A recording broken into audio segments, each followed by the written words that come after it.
isa du'e beekanii awwaalanii sabbaran isa jiraa dhaban mee akkamiin sabbaran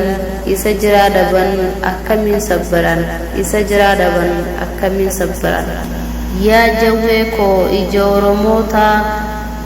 goota sanyii leencaa ati hidhamu taata Oromoonni martii injifatee si baafata Oromoonni martii injifatee si baafata Oromoonni martii injifatee si baafata ijjinu mimmaanii garaan bishaanii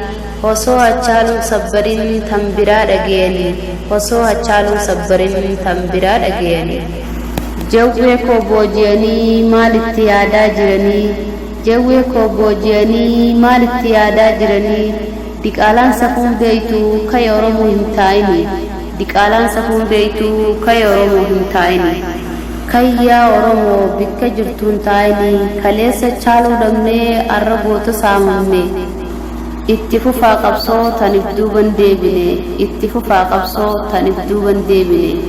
xiinxalaa siyaasaa wayyaa jawwee kooti yoomuu soban beeku dhugaa dubbataati Oromummaa isaa dhaabbatee falmataati mee leenci akkanaa yoom hidhamuu taati mee leenci akkanaa yoom hidhamuu taati kan bofataatee Oromoo nyaattu ati Oromoon hayyoota mirgasaa falmataati ati laalteen afaan kee dammaa keessi kee waan biraati Oromoon hin dhiisuu yoomuu qabsoo saati Oromoon hin dhiisuu yoomuu qabsoo saati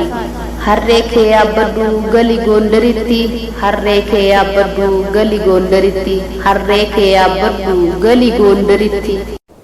isa du'e beekanii